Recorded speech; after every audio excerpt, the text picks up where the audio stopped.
me trying to get onto the bed right now without spilling this hot chocolate. Okay. Hello guys, welcome back. Welcome if you're new. Today we have cozy as fuck vibes going on, but we're also going to be talking about a topic that is sometimes not so cozy. And that is dating apps. Hinge, Bumble, Tinder, the full 9 yards, all of the culprits. I feel like there is this myth that you cannot find serious or long-term relationships on these apps, and I happen to think that that is not true. Hold on, I feel like I could be a little closer. Okay. I happen to think that that's not true. I'm currently in a long-term relationship that began on Hinge through a conversation about Harry Potter.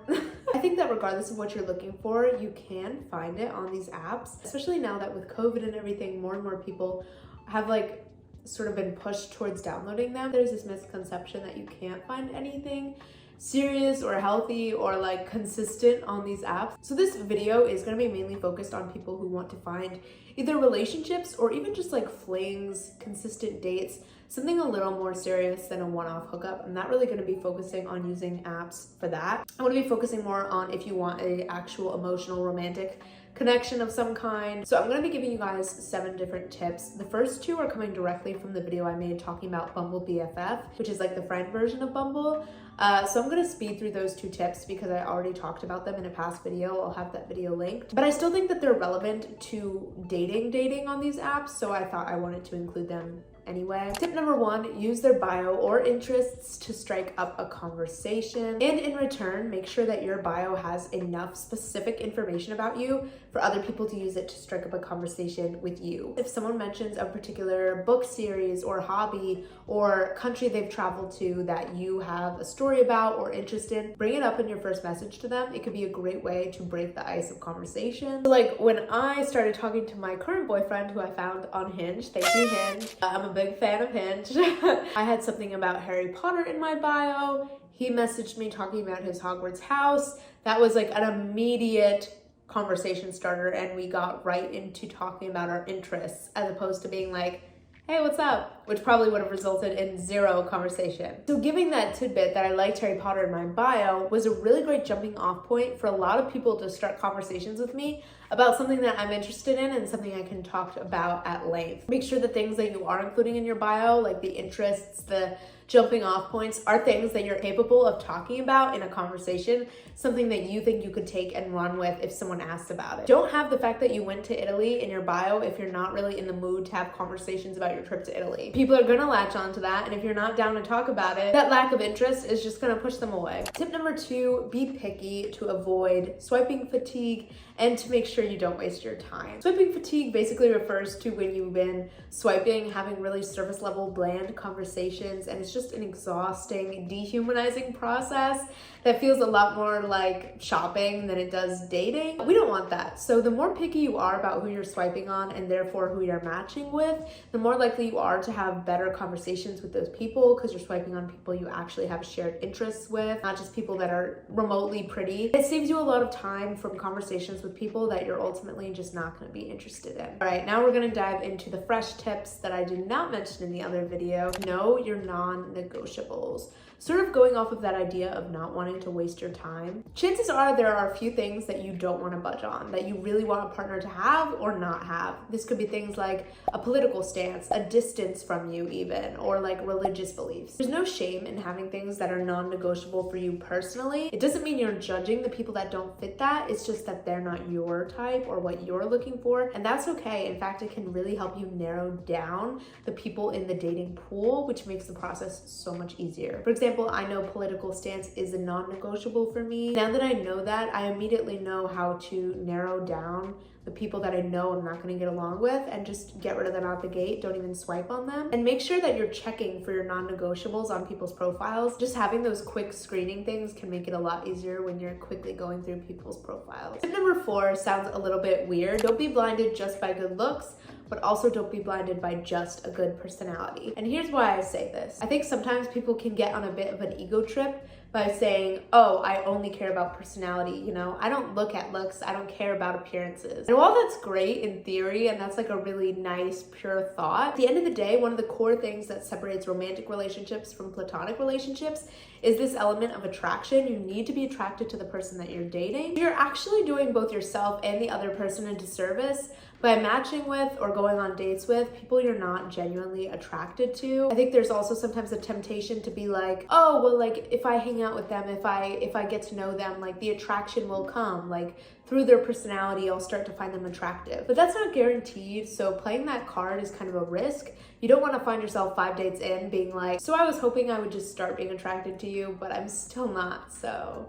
Like you don't want that. You know what I mean? You should be blatantly and very obviously attracted to the person in both senses. We've all been told to death, of course, don't only focus on appearance. Like, I think we get that now, but I think it's also important to acknowledge that it is a factor.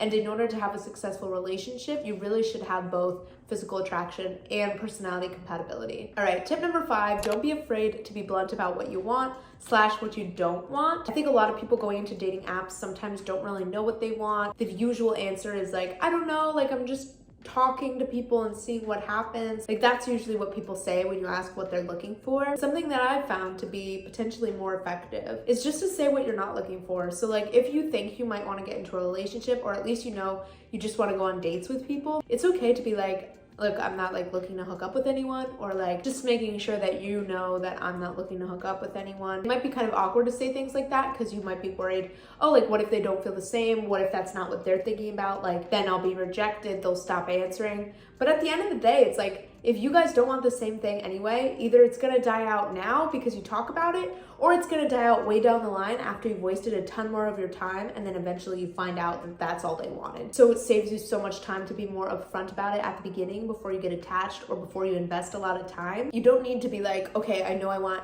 3 kids and a house in the mountains with you in 5 years after I turn 29. Like you don't need to be that specific about what you're looking for. I think it's good to feel out the situation, but it's okay if you specifically know that you don't want to hook up with people, or that you don't want to move at a certain pace, or any like guidelines or boundaries that you personally know you have. The earlier you communicate that, the more likely you are to not waste your time. Loving having my leg here, I feel like it adds so much more interest to the shot. Okay, sorry.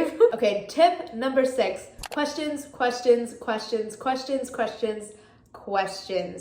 are your best friend. They're the easiest way to start meaningful, guided conversations, to get past the muddied, like, how are yous, what are you up to's that never lead to anything. Ask questions, specific questions about the other person. Pay attention to how they react. Are they reciprocating? Are they asking those questions back? Are they taking the question you asked and spinning it into a conversation? You can learn a lot about a person and their communication style from how they react to being asked questions. If they're just giving short answers, chances are they're not really interested, or they're not good at communicating, which are both not great. Asking questions also allows you to steer the conversation towards what you care about in a really easy way. This way you can sort of find out the things that matter to you early and get a sense of who the person is as soon as possible. Now there's a good and a not so great way to go about this. You don't want to open up asking about someone's childhood trauma. Something that I found that is really effective for starting like a deeper conversation is just asking about somebody's goals. People love talking about their dreams and aspirations. It's just like a fun topic. There's so much you can learn from asking about someone's goals. You can learn where they're at now, where they're planning to go, whether they're like a driven person. You can also tell about their worldview. Are they optimistic? Do they believe that anything's possible? Or do they have more of a pessimistic mindset and they're just,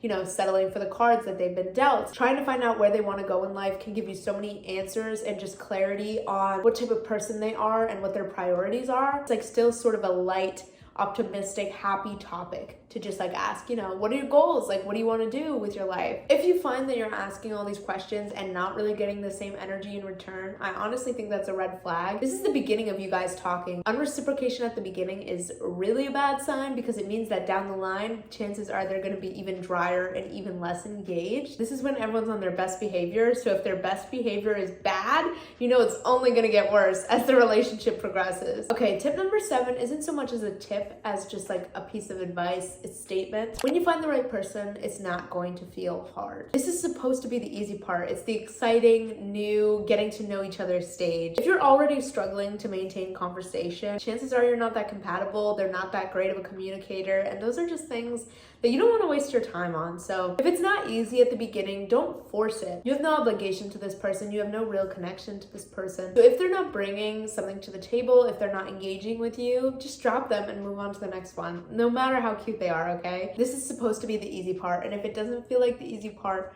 you're probably not talking to the right person. So my dating app of choice is definitely Hinge, closely followed by Bumble. Tinder is my least favorite for a few reasons. One, obviously there's a lot more like clowns on Tinder, but also there's just not as much space for like prompts. So I think it's a lot harder to get a sense of someone's personality from a Tinder bio than it is from like a Hinge profile. Sorry guys, I know the frame is definitely different, but my phone died. That is all for this video. I hope you guys enjoyed it. I have a few other videos about dating related stuff on my channel. And check out my video on Bumble BFF. Even though it's about making friends, a lot of this advice actually overlaps. It's really just about communicating with people more effectively. Definitely let me know if you have any experiences or horror stories with any of these apps down below. And I will see you guys in the next one. Go get yourself some hot chocolate. Cheers! Am I too quiet?